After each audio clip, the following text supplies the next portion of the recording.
The last chapter in the book is about community outreach. Every organization is a member of a community. Every organization can make the community better, or it can make a community worse. Every community can make organizations better, or they can make organizations worse. So this chapter has all the best practices in how to do community outreach. There's a nice section about stakeholder dialogue. If you're in a business, a lot of people complain about you. Do you treat all complaints about you equally, or do you prioritize them? So I talk about how to prioritize stakeholders so that you really address the real main issues.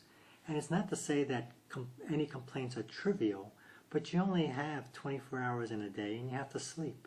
So you can't deal with all the problems all the time. You got to prioritize. I also do best practices in dialogue. How do you dialogue with stakeholders that are upset with you because they found out that you polluted? Or they're upset with you because you're building a new building and they don't like the way that it looks. So I have the best practices in stakeholder dialogue. How to engage the stakeholders in a sincere way. Not to manipulate them, not to brainwash them, but how to have a sincere give and take between you and the stakeholders. A big portion of this chapter is also about philanthropy. Corporations give a ton of money to organizations, which is fantastic. Unfortunately, organizations don't always think how to do it the best way. So I have the best practices in philanthropy. As a philanthropist with an organization, ones that I work with, I want to give some money haphazardly that my employees want. So if West High School needs money for their arts program, I'll tell the company, go, let's help out West High School. But I also want to have one nonprofit that I engage with. That it's a really close one-on-one situation.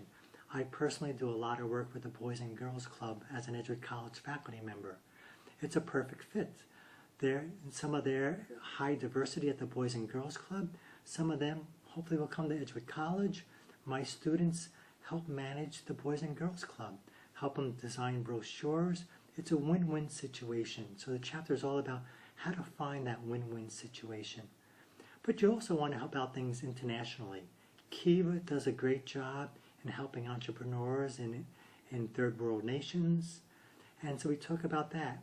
In terms of an exercise in this activity, I tell each student you have $500 and you can only give it to one person, one organization, and you work for the company you work for. Go to the Kiva website, go to the United Way website, go to Global Giving website, look at all those organizations, see how they're evaluated according to what have AAA ratings for philanthropy, and choose one, and only one. And it's a challenge. And then they talk about that in small groups.